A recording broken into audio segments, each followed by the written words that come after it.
There's a certain kind of legend that gets built, not through effort or sacrifice, but through a series of convenient accidents that just happen to look impressive in hindsight.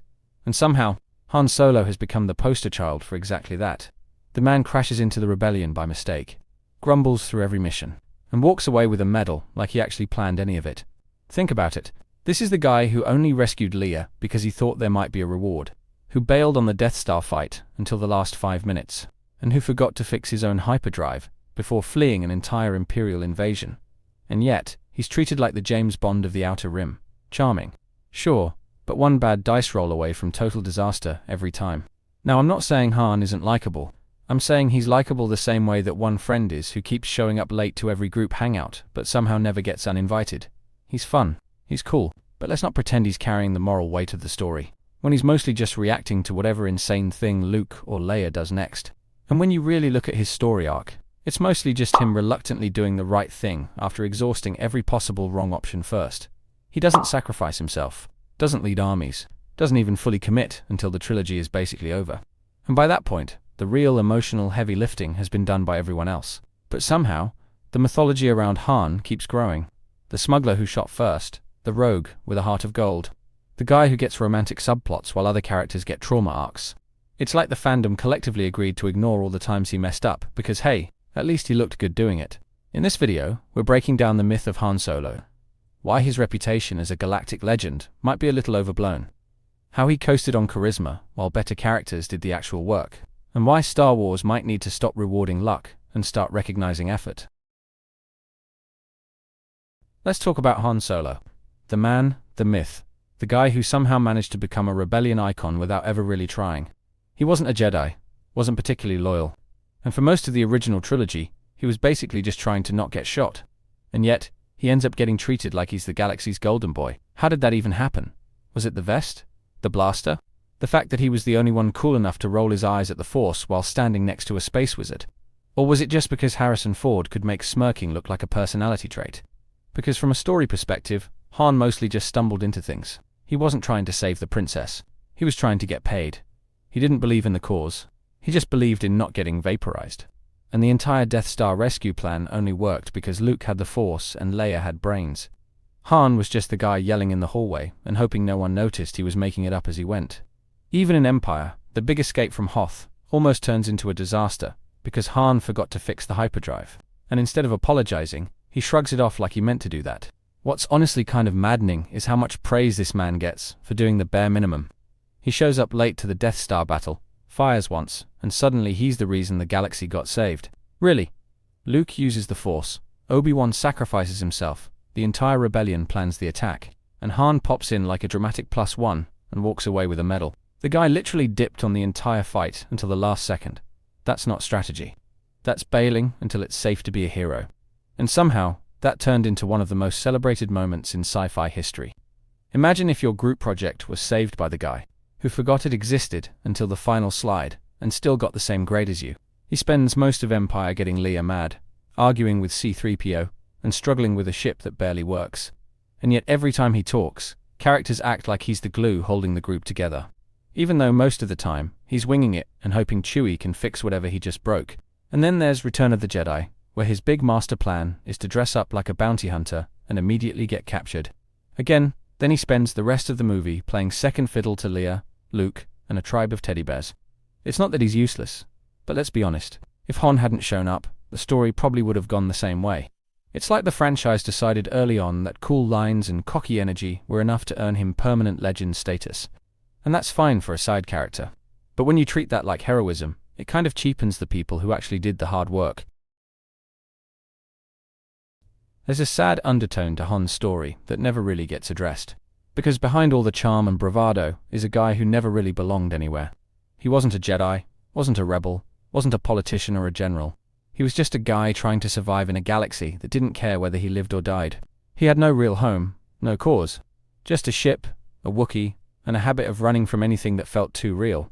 And even when he started to care about people, like Leia or Luke, his first instinct was to back away or crack a joke. Because that's what you do when you don't know how to be vulnerable. The problem is, Han never really grew beyond that. He had moments, sure, like telling Leia he loved her before getting frozen in carbonite, or coming back to help during the final battle. But he never fully embraced the weight of what was happening around him. Never truly stepped into the role others projected onto him. Even in the sequels, when he's older and supposedly wiser, he's still running, still smuggling, still making the same mistakes. And by the time we see him again, he's lost his son, lost his family, and is back to square one. Like none of it ever stuck. And maybe that's the real tragedy. Han Solo had the chance to evolve, to grow into the legend people believed he was. But instead, he kept falling back into old patterns, until there was nothing left but the myth. But let's be fair for a second. There is something undeniably captivating about Han Solo. Even when he's being a disaster, he's an entertaining disaster. There's a reason people still quote him, still cosplay as him, still argue about who shot first. He may not have earned the legend, but he sure made it look good. The falcon, the vest, the smirk, the I know. It's all iconic because it feels lived in. Like Han wasn't trying to impress anyone. He just existed in the moment, flaws and all. And somehow that gave him more authenticity than characters who were constantly chasing destiny. He made being a rogue look cool without being a caricature. He was selfish, sure, but not evil. Snarky, but not cruel. And he never pretended to be anything more than a guy with a fast ship and faster excuses. And that kind of raw, unfiltered energy was rare in a galaxy built on prophecy and politics. And for all his flaws, he did show up when it mattered. Not always with a plan, not always in time. But when the moment called for guts, he brought them. Even if it was after someone else already did the hard part. Han Solo didn't change the galaxy with wisdom or power. He just reminded us that even in a story about space magic and chosen ones, sometimes the most relatable character is the guy who's just trying not to get blown up. And maybe that's why he still matters. Not because he was the best pilot or the bravest soldier, but because he was the most human. Han didn't win because of destiny. He won because he got lucky, made it count, and kept showing up. Even when it scared him. He wasn't meant to be a hero. He became one by accident. And there's something kind of inspiring about that. About a guy with zero faith in anything ending up at the center of one of the biggest revolutions in galactic history. Not because he believed, but because he learned to. Over time, Han went from, I'm only in it for the money, to risking everything for the people he cared about. That shift might not be as dramatic as a Sith redemption arc, but it's real. And it shows that change doesn't always have to be grand. Sometimes it's just getting up one more time when you want to walk away. And that makes him feel more honest than a lot of the other heroes. He didn't have a chosen one prophecy to fulfill. He just had instincts, a blaster, and a whole lot of nerve.